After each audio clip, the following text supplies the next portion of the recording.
All right, well, we'll get underway and let other people join as they have availability.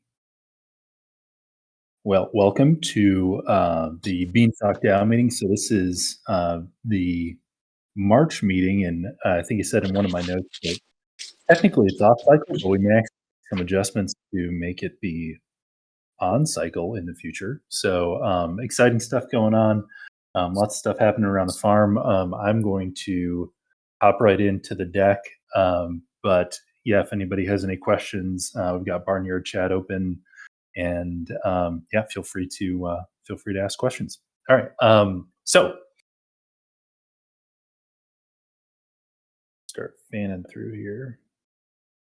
So big items up front. So the Cifrin Code Hawks audit competition of Seed Gauge is still ongoing. So that is in flight right now. I've got a little while still before that finishes up. But as far as I know, there haven't been any major issues or discoveries from that team. And somebody from the dev team can definitely correct me if I'm wrong, but I haven't heard about anything real significant come out of that competition thus far. Then other thing to mention for a big item up front is the Beanstalk Dune dashboard is back up and running. So TBIC was maintaining that for quite a while, and TBIC kind of moved on to another project, and having Soil King step in and kind of pick that up was really nice. So tip of the hat to them. And yeah, feel free to follow the link to see what the Dune dashboard's up to now.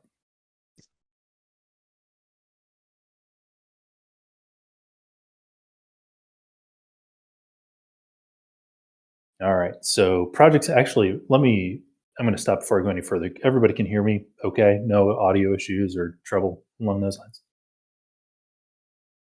Good. All right. Good. Okay. So moving down into projects and initiatives. So I wanted to introduce kind of a new concept for this group. Those of you who have spent some time in more traditional organizations might recognize charts like this. So this is the Beanstalk project funnel chart, and I'm going to introduce it, and then I'm going to kind of talk about what thoughts I have around it as a concept. But basically, the idea is I wanted to figure out a way, and we've got lots of discussion, lots of ideas that are kind of floating around in the Discord, and I know that there's a lot of interest from the community about how does somebody take an idea about Beanstalk and like go from an idea to something that's in development to something that's implemented. And this is a very kind of simple way to start to kind of put some visualization around that, or a little bit of real loose structure. And so basically, the idea of a funnel chart is it gives you kind of your layers of ideas and their level of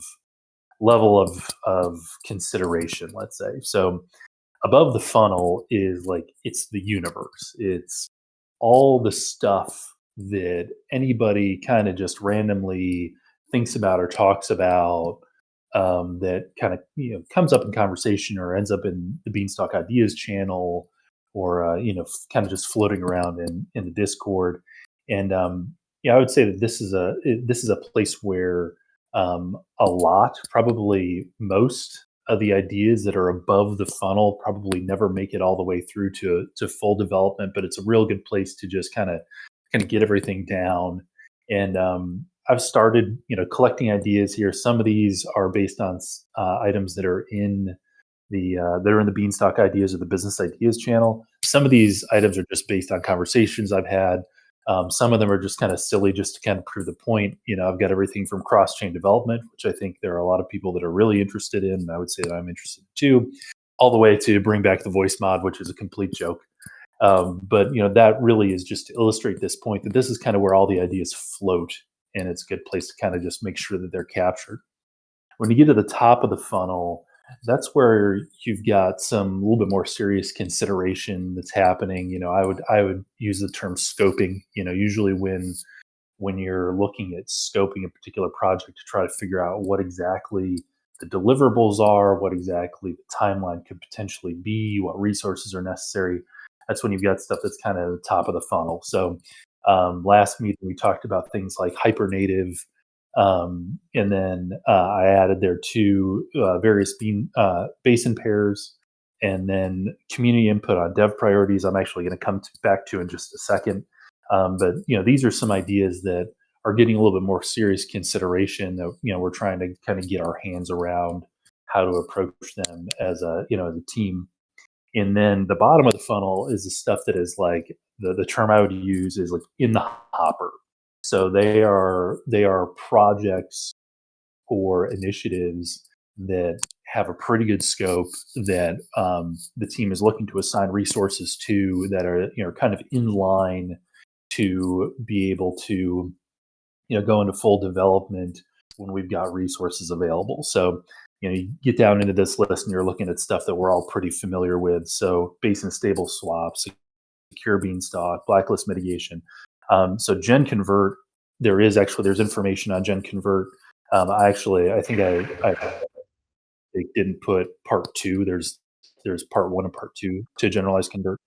So that should be Gen Convert part two, um, and then generalized flood. So those are items that are essentially waiting to go into development. So really, the goal here is just kind of give the community an idea of like what is moving in what direction. But to go back to that community input on dev priorities. So this is something that I've been thinking about a lot as kind of I don't know if it's like the next evolution of what I can provide to the community or something along those lines. It's just been something that I've been thinking about quite a bit. Is what are ways that we can help community members to be more impactful or have a greater amount of influence in helping the team set its priorities. So, we want to be able to give community members input into that process. There are a lot of conversations, a lot of discussions about what's best for the protocol and what are the next right steps. But want to try to figure out ways to get the community more involved. And so I've been thinking about that a lot, especially over the last week or so. I am. I guess I will. I guess what I'll say is I've got an Live. idea. Oh, I think this is background. Push. Uh, I've got an idea that I'm kind of chatting about with different members of the team. But I'll also say that like my DMs are open if somebody has a particular approach that they've seen done in the past to help um, increase involvement of larger groups in setting priorities. I'm all ears. Like I said, I've got kind of an idea that I'm kicking around that I think might be a good path to walk down. Might work pretty well. Might kind of hit that sweet spot between giving the community a pretty clear ability to make its wishes known, but still give the dev team the ability to prioritize things if they're found to be really critical. So I guess what I'll say is still thinking on that, putting some stuff down on paper, but DMs are open. I'd love to hear if anybody has any experience with systems that work really well for getting that community input. Any questions on this or anything else before I jump down into the projects themselves?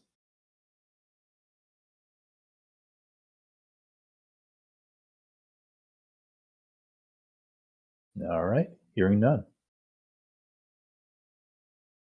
So we'll jump down into it. So these are all the Gantt charts are updated as of earlier on today. We've, added some additional information with a lot of these projects just to give folks a little bit more insight as to what's there and who's working on what, and try to give that little bit of extra communication.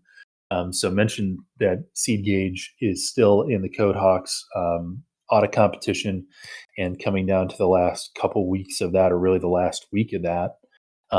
Once that's complete, theoretically there will be a remediation period. If you notice, again, kind of going along with this idea of a color coded system, or let's say like levels of darkness or opaqueness, there's always a little bit of question around how much time that remediation might take. But again, knowing or not having heard any major developments, hopefully that's relatively relatively quick process, and we're able to move into sharing the BIP and moving into the BIP voting period relatively quickly. Guy or Breen, any additional thoughts or anything you want to share?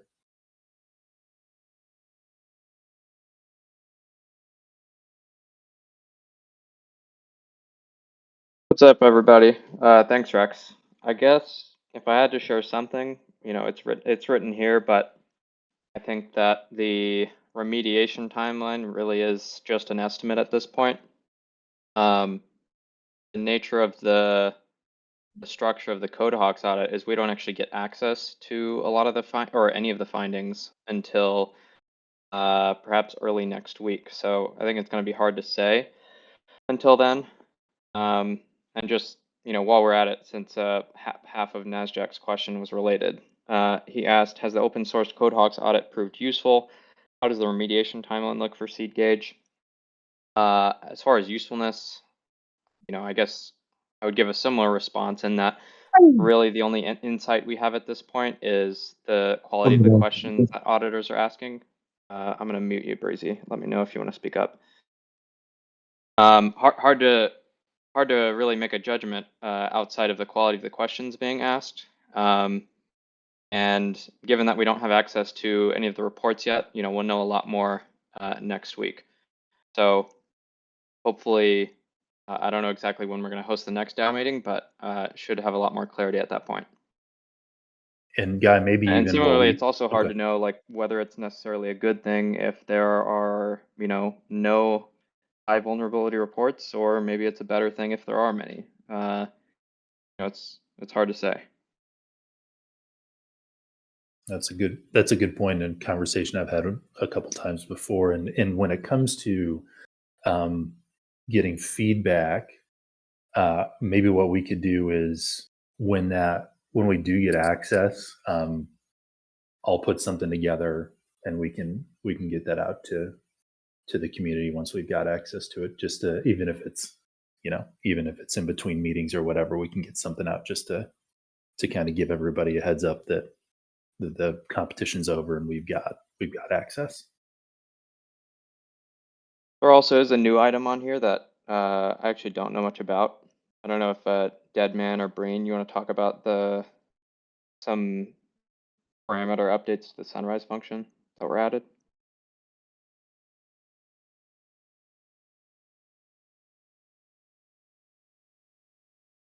Yeah, I could talk about it.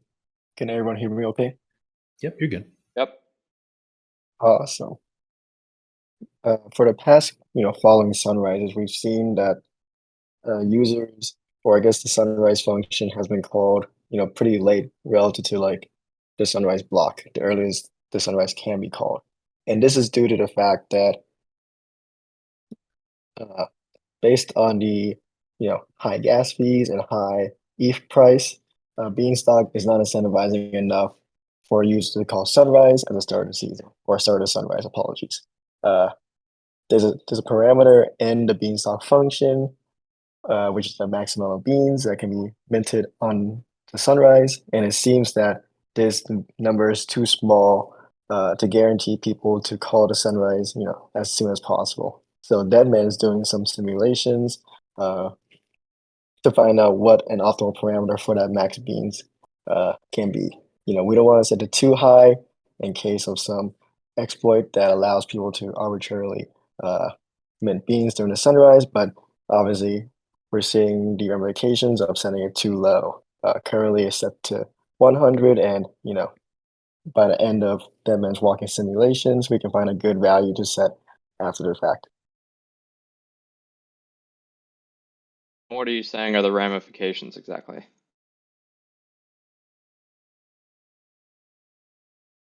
Of incorrectly setting the max beans, or? I just mean you're suggesting that the sunrise function is being called later than it possibly could be. What are the side effects of that?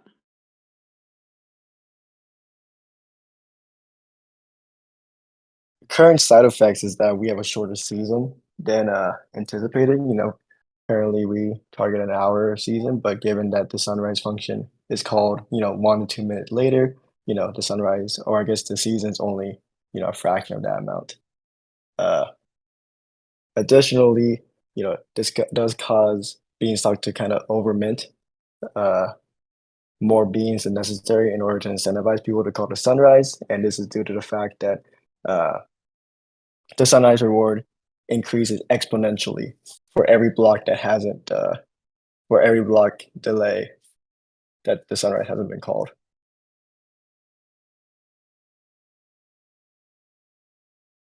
Sure.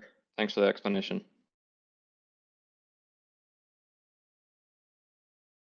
I feel like this is one of the many examples of things that are difficult to simulate up front and really can only be optimized in terms of its parameters after seeing data in the wild. So very cool. Agreed. Anything else you want to cover, Guy? In seed gauge? Not on this end. All right. Keep bumping along. We'll go down to wstETH migration. So, continuing with so what we've got here in the Gantt is we've got a recognition of that interim period during the existing CodeHawks audit competition. And just as a quick aside, I think I've talked about it in casual conversations, but I feel like this is a really good example of an opportunity. I think there's a lot of folks that would ask the question, what can be done to help development move forward faster. And one of the things that goes through my mind is as we have these conversations is, and I think Guy mentioned it last DAO meeting, that one of the hard parts about using audit competitions, it seems like audit competitions are a pretty good bang for the buck in terms of auditors' ability to find issues that are relevant, and versus paying a large firm potentially really large amount of money, seems like a better approach from a cost standpoint.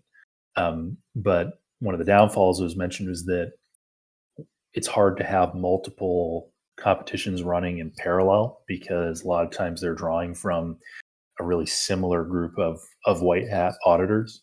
And so, it seems like when we look at these schedules and see these interim periods during audits and remediations, I feel like for me it's a reminder, and it's something I wish I could do. I don't have the right technical skill set, but there are probably a lot of people in this meeting or a lot of people associated with the DAO that could have that that white hat skill set. And the more people that are involved in those audits, the bigger the pools are, the more ability there is to do work in parallel. And so maybe just a quick shout out to all those that provide that service, and maybe an encouragement to those that might be considering it. I mean, there's definitely real opportunity there, especially when we look just at the Beanstalk stuff. But anyway, I won't go into a lot of detail on this, mostly because we started talking about it last DAO meeting. Guy, Breen, or Brennan, any additional comments?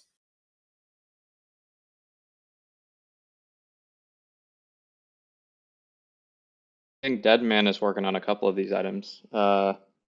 If you're out of mic, Deadman. Yeah, of course. So, yeah, I've made some progress on the well-deployed tool. As I've mentioned in the last meeting, I'm planning to make it a bit more generalized. Right now that's paused because of the sunrise simulation stuff. But as soon as I get that done, I'll start working on those items as well. And test the component deployment script as a proof of concept for the remainder of the remaining components for the wstETH well. So yeah.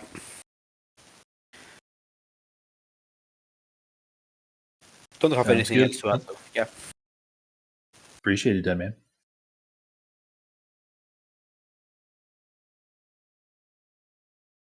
All right. Sweet. And for what it's worth, in case it isn't clear, a lot of that kind of work, as far as generalizing the deployment of wells, will help a lot as far as allowing anyone to do it, at least anyone with the technical ability so far. But don't remember if we mentioned this in the past, but definitely at the top of the list from a UI design perspective is designing a deploy a well page on the Basin UI.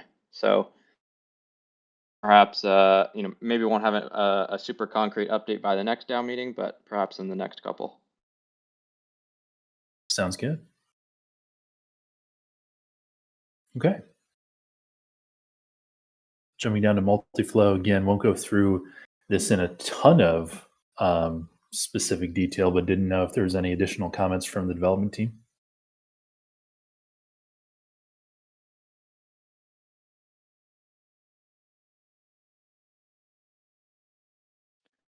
I don't have anything to add on. Not on my end, I see no. Verena unmuted. Go ahead. Great. Just wanted to yeah. All good, all good. I think we talked quite a bit last time about what this change actually involves. I see Nasdaq asked a question in the Barnyard chat that was related to this earlier, so I feel like it'd be a good time to address it. I'll just read it out loud for the recording. He asked, looks like for Mutli Flow, well, there are 5 weeks and 2 past weeks at minimum allocated for waiting for auditors. Could you discuss the challenges of finding more auditors? Is finding more auditors an above the funnel task, or is it not possible? It's a good question. I think that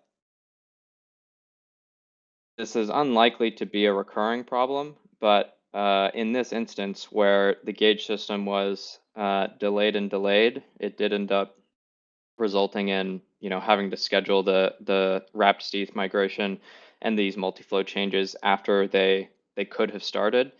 And I think Rex talked a little bit about this earlier, but particularly in the context of these competitions where we're not necessarily going out and selecting who's going to be auditing. It's more like it's designed to have a prize pool that attracts attention and eyeballs from white hats, and think that scheduling multiple at the same time is sort of zero sum in the sense that it'd be splitting the time of the people who are spending time looking at this code. So that's my perspective on it. That was also the general advice that we got from Cyphren, who runs CodeHawks, that it would be better to run them sequentially rather than in parallel. So yeah, and then on the question of is finding more auditors, I don't know quite what you mean by an above funnel task, or is it not possible, but to what I was saying earlier, don't think it's necessarily going to be a recurring problem, and thus, from my perspective, it's not particularly high priority, if you will. But unfortunately, it was how it worked out, at least for this month and the next couple weeks. Yeah, and Nasdaq, I see your follow up too, and I guess the way that I would frame it, and Guy, you can certainly correct me if I've got it wrong, is really what you just said, that it sounds like this will not be a recurring issue in our case, and I guess my perspective on it's like a level of importance. If you want to try to push it into that funnel chart, it's if we were interpreting this as a long-term problem, I think there would probably be a lot of discussion if every deployment was going to be running into continuous delay because of not having the right resources available. I think there would be a lot of eyes trying to figure out what's going on, because this is something that is frustrating. It's also a problem that's theoretically solvable. So if Cyphen's saying that this shouldn't be a long-term issue, then I think that helps to answer our question. Nasdaq also asked, why is the Sunrise inefficiency higher priority than Gen Convert? Just wondering if it's a blocker for Gen Convert or something. If I had to give my 2 cents, I think that the project that Deadman and Breen described a few minutes ago, as far as running some simulations and updating the parameters for the Sunrise reward, as a relatively small project, and from the perspective of optimizing the number of beans that Beanstalk is issuing to reward the sunrise caller, I guess it would be interesting, Breen or Deadman, if you guys know or have a sense of how much Beanstalk is overspending. But if we can save some of those beans, I think that's a win. And I don't think it's necessarily related to the gauge system at all, other than that happens to be the next BIP that's being launched. So that's my 2 cents, but anyone else feel free to chime in. It is not so it's not a blocker for gen convert or anything like that, just to clarify. I mean, additionally, I guess one other thing I would add is that I feel like the changing of parameters or constants in the contract does not really require auditing and introduces very minimal security risks, if at all. Other than if you were to hard code the bean issuance to 1 billion beans every season or something crazy. But I think that can probably get reviewed by an auditor regardless.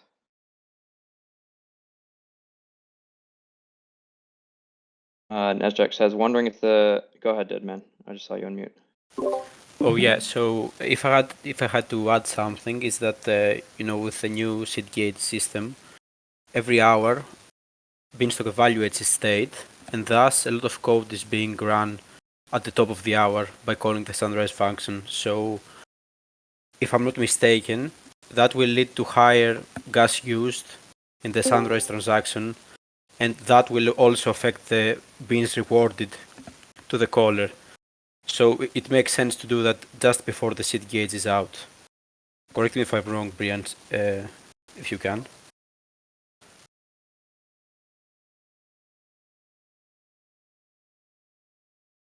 Yeah, you make a great point. If we're looking at the future and looking at all the upgrades, seed gauge is probably the most intensive in terms of how much the sunrise gas changes.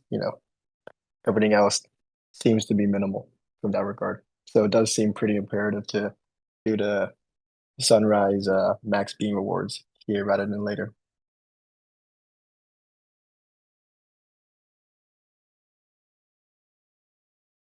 And I guess one other comment is that Deadman is doing the sunrise inefficiency work, and Pizza Man is doing some of the gen convert work. So 2 different devs, 2 different projects. As far as I'm concerned, the sunrise stuff doesn't change the timeline for generalized convert.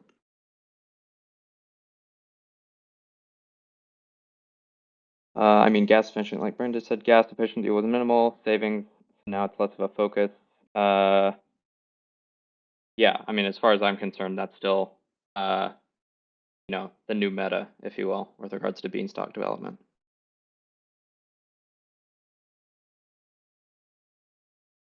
But in this case, this is about, how many beans are awarded to the caller that can be sold. So it also affects sell pressure, unlike other general interactions with Beanstalk.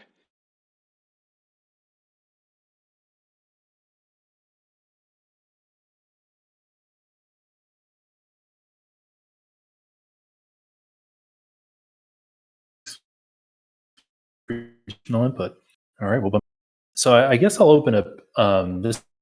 So this is the first time we've talked through generalized convert in this meeting.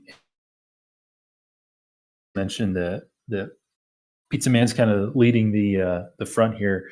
I'll open it up a little bit to you, Pizza Man, and you're gonna have to forgive me if Pizza Man isn't on. I'm not looking at who's in the meeting or not. To Pizza Man, Brendan, Ben, Guy, anybody that wants to talk through or kind of refresh us on what exactly the components are here and what's being worked on right now. Yeah, I'm here. I can kind of, briefly go through the things listed here. So at a high level, generalized convert allows you to convert even in cases where it might not be beneficial for Beanstalk if you're willing to take a hit. So the long story short is that, if you convert in a direction that's not bringing bean to peg, it'll still let you do that, just at a stock penalty.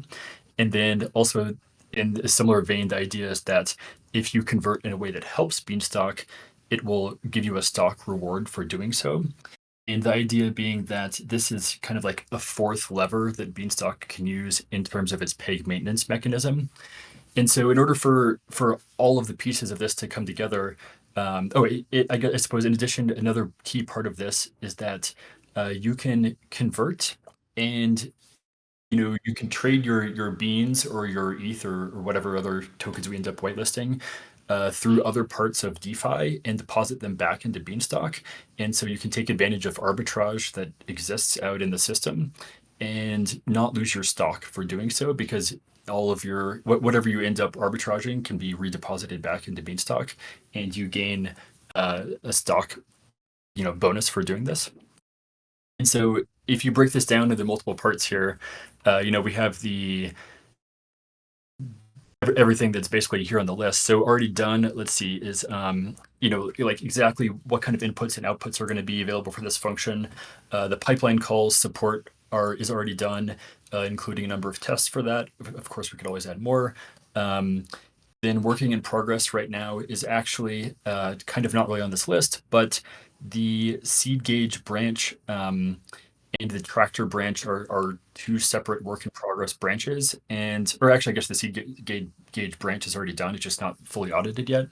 And generalized convert uses parts of tractor and parts of the seed gauge. And so I've, in the past couple of days here, been kind of working on merging the two together so that I'll have all the pieces that I need to do, both of those parts. Or all the pieces that I need from both of those parts. But going on from there, I'll be working on the flash loan protection, which is this attack that you could do to kind of take advantage of the stock bonus or penalty system. So we have an idea that should hopefully prevent you from actually doing that. Then, that'll be taking up some time here in the near future.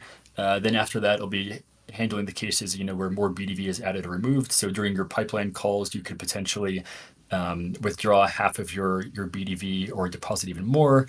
Then after that, we can get more into the details of the penalty.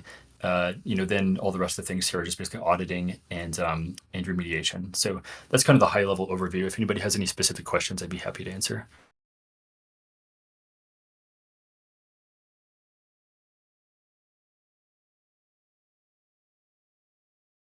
Give him a minute in case anyone's got questions.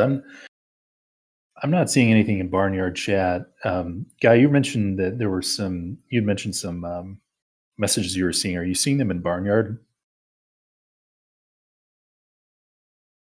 Yeah, there's the Barnyard chat channel, and then if you click open chat on the Barnyard voice channel. Oh, you're okay. You're looking at okay. Chat. That's gotcha. Yeah, I was looking at the actual. All right, just want to make sure I'm not missing anything. Well, thank you for that explanation. Really appreciate that. Hope that it's helpful, and yeah, definitely appreciate that. Anything else to add, or any other questions regarding Gen Convert? Oh, Simeon, could you talk through the difference between? So I mentioned part 1 versus part 2. Just making sure or maybe you can just correct me if I'm wrong. Sounds like you mentioned the stock penalty, and obviously that's in this list. Is in here it says the bonus is part of part 2. Are there any other functions for generalized convert that are part of part 2 beyond the stock bonus?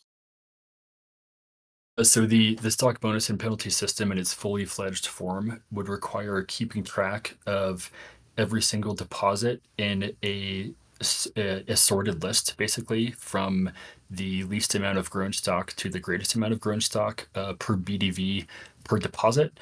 And so the implementation of this list and maintaining it is kind of the key technical aspect of it. And then the benefit of it is that then the penalty and bonus system can work, in its fully developed form. So you would say that. Oh, go ahead. There's no other key features besides those two parts basically for Gotcha. part 2. Perfect. It could actually maybe be theoretically possible to put it all in one. I'll just kind of see how development timelines go and we'll go from there. Sounds good. Thank you. Appreciate that additional insight too. All right. Roll on down to Soil King has a question here. Yeah. They asked, is the stock reward different from the increased stock that you would usually get from increasing BDV from converts? No, it's different. So the stock reward is in its fully fledged form. So let's say, someone has so if you lined up all of the deposits in order of grown stock per BDV of each deposit in a row, and you took the one that had the least amount of grown stock per BDV. So let's say you're converting, let's say for example, Bean is overpeg and you're converting from Bean to Bean ETH. So the most recent depositor for that Bean ETH has X amount of grown stock. So you would get not only however much grown stock you would, or however much kind of underlying stock bonus you would get for increasing the BDV of your deposit, but you would also get an equivalent amount of stock per BDV equal to that most recent deposits for that whitelisted token type, if that makes sense.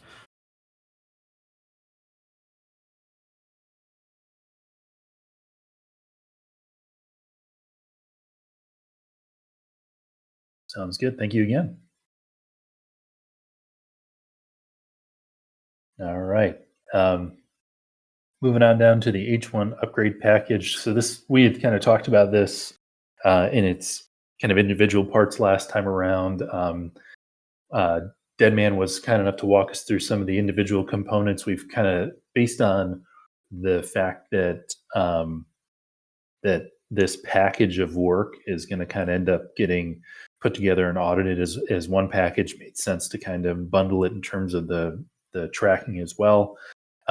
So lots of different items in here.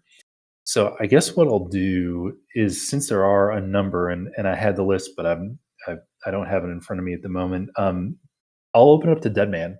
So Deadman, you've already talked a little bit about the items that are on this list that are related to wstETH. And you've talked a little bit about, I think we talked a little bit about the BDV increase, the FERP metadata, and soil issuance. Is there anything else that you'd want to talk about in relation to this upgrade package? Not really.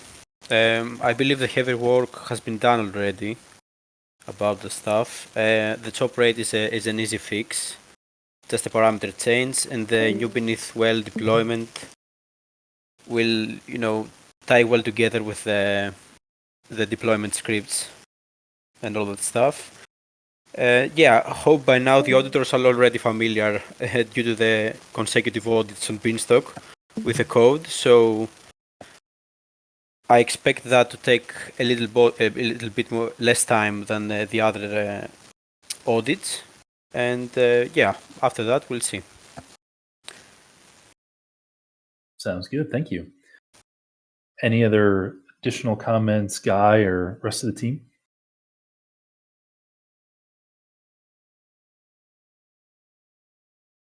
Just might add that Deadmine might be the best example of the only reward for hard work is more work.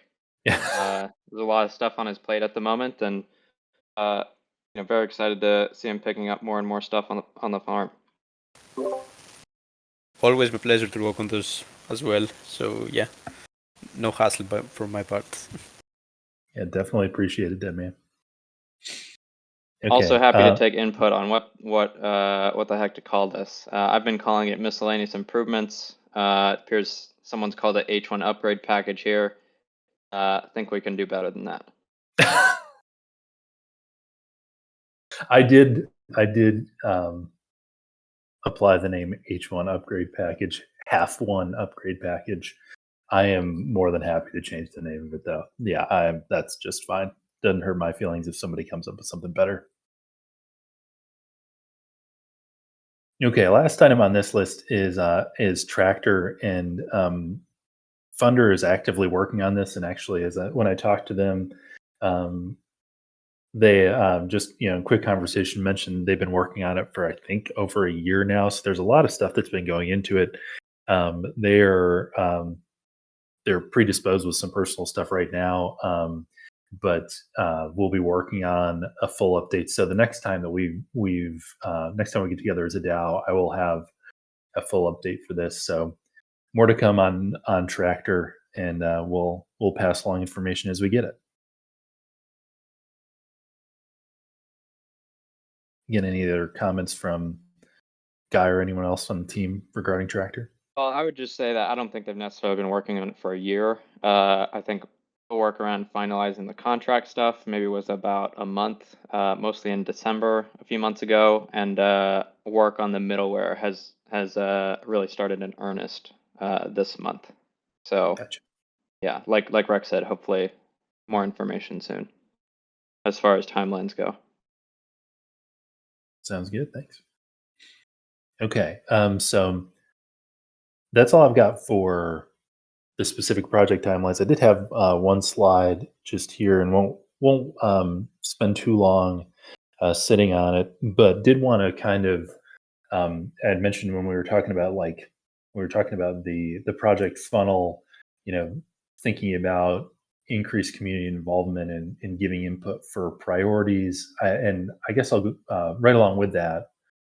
I've got this slide where basically I am thinking actively about what the next steps are for my particular role. Obviously, it's been there's been a lot of chatter in Discord over the last week or so, and one of the things that I have kind of taken away from that is thinking about like what are the next steps, what are the ways that I can continue to increase my contribution to make a really good, valuable impact.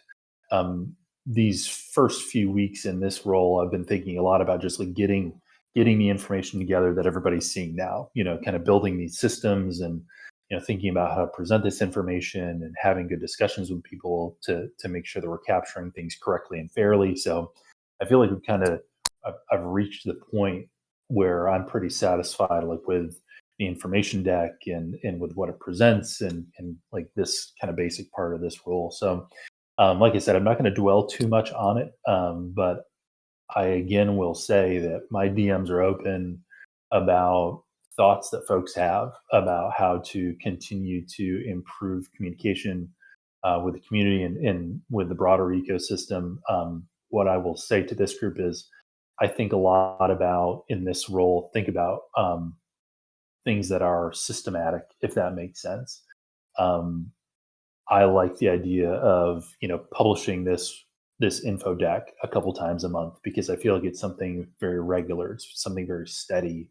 That now that we've kind of worked out some of the first couple iterations and kinks that can be going out on a regular basis and people will know that it's coming. I like the idea of these meetings. And I mentioned to Guy, I think it was either earlier today or yesterday. I'm going to start putting these. I think originally we talked about having these once a month. I'm going to put these on the calendar for the first and third Tuesday of every month. So these meetings will occur with the same cadence as the info decks go out. So we'll get together every 2 weeks, more or less, and we'll talk through stuff. It'll be this format. We'll talk through the deck. We'll give opportunities for folks from the team to discuss and people to ask questions, and we'll do that every 2 weeks as opposed to once a month. So that's one of the next steps. But again, I'll just say to this group, I would love suggestions about like what that next step could be. Again, and trying to keep it kind of systematic, if that makes sense. If it means more regular announcements of certain items, happy to look into that or really take any suggestions from the group. But yeah, please let me know what your thoughts are. I've got some thoughts myself, but definitely willing to take feedback.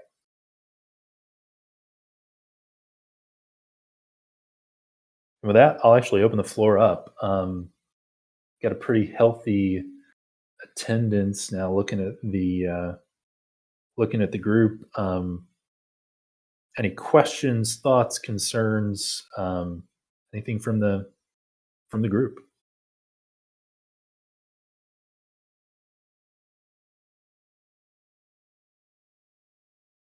Hey guys, I'm Soil King. Just want to say a few words about the Dune project.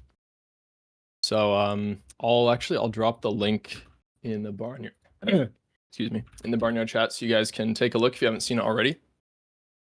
But basically, just picked this project up recently, and I've been trying to get some various stats on here, things that might not be visible with what other stats have been available historically.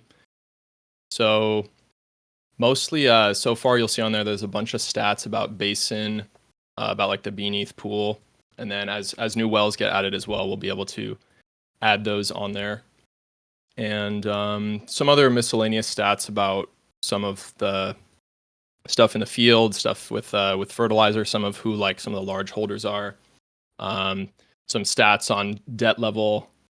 There's some debt level aggregated with both the pods and the sprouts, relative to like the bean supply. But yeah, I've been adding some stuff here pretty regularly over the last few weeks. So definitely keep an eye out for some new stuff hitting there in the coming days and weeks. I think for now, I'm trying to focus on mostly data since the replant, just because that's kind of pertinent to the current state of things. But eventually we'll have like all the historical data on there, all the historical pricing, and all that good stuff.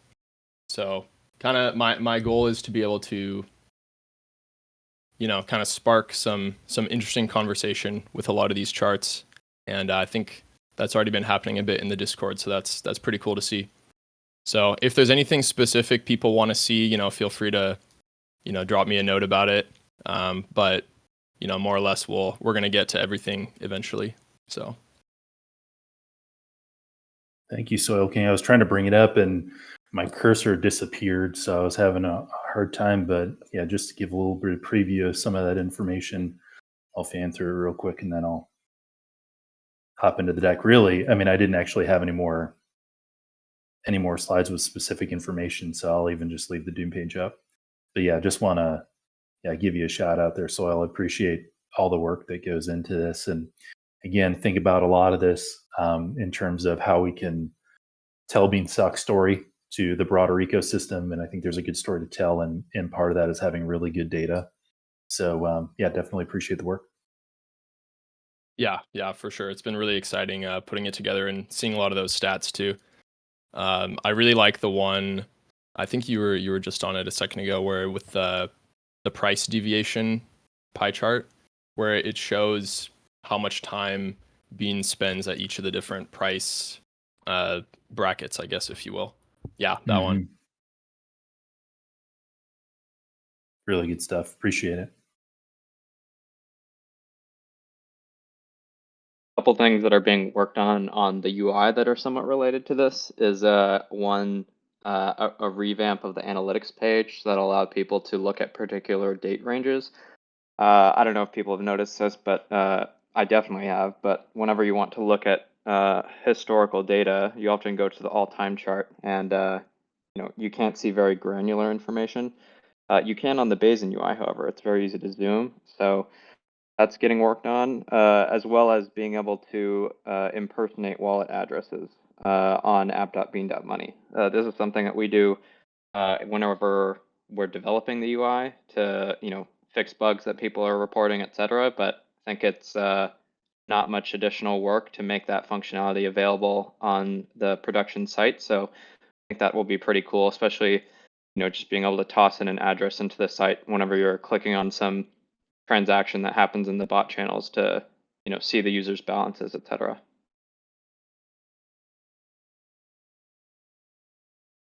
Very cool.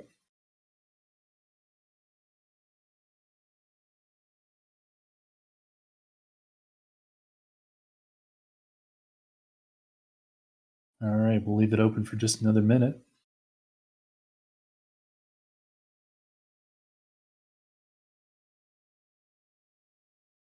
Rex, do you want to read Tamerfleet's question in the Barnyard chat?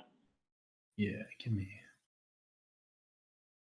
Okay, the one from. I'm also happy to.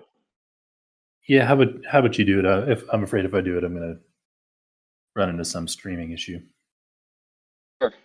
All right. So Tamerfleet dropped this question before the call. They said, can't attend today due to work, so pasting my question for Ben and Brendan here. In parentheses, this is a good faith attempt at helping the community. Number 1, will you answer whether or not you're involved in running one of the convert bots? 2, would you respond to my example communication that would significantly help the community? And unfortunately, it looks like Ben and Brendan aren't here. I mean, obviously there's been a lot of discussion about this, particularly over the last week.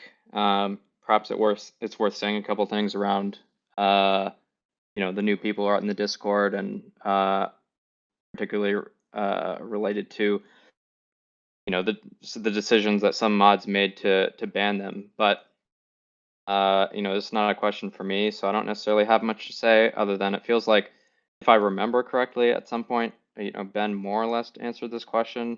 I'll just drop a link to their message from a couple months ago. Yeah, I mean, I don't have much to add on that front, given that it's not addressed to me.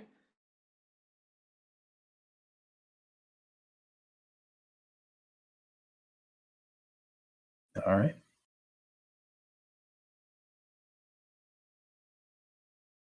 Okay, anything else from the group or any other questions or thoughts? And, there was obviously a lot of turmoil and discussion in the Discord, particularly last week. I don't necessarily agree with the decision that was made to ban. I don't know if it was 1 or 2 of the users that came in the Discord recently. It's hard to know what the right answer is. It's like the expectation around the Discord, or at least the expectation around the Discord that was created sort of, from the beginning of the Beanstalk days, was that this is a space that is totally free of censorship. And yeah, it's hard to know. I mean, perhaps one option is to leave the current Discord as totally censorship free, free reign. People can post and say whatever they want, regardless of fact or reason. And maybe the answer is to spin up some secondary Discord where, censorship does take place, and anyone who joins that Discord is opting into those rules. Yeah, it's hard to know what the right answer is. I'm certainly motivated to figure that out to some extent, but don't know that I have the answer today per se. And I'm interested what other people think. I mean, obviously there were plenty of people who thought that the ban was appropriate, plenty of people who thought it wasn't. So, the only way to reach a reasonable conclusion is by people voicing their their feedback and giving input. So I would encourage everyone to do so.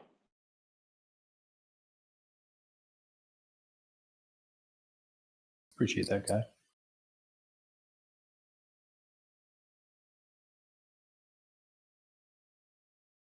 Okay, last chance for comments or questions. Looks like we'll finish just a couple minutes early.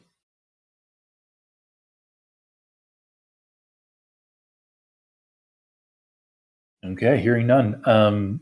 Like you've said, definitely happy to continue the conversations either in general or DMs or other channels. So don't hesitate to reach out if you have questions, specific things that I'm thinking about and trying to potentially work on my end over the coming weeks. So more to come in those. And yeah, appreciate everybody joining us this afternoon. Have a good day.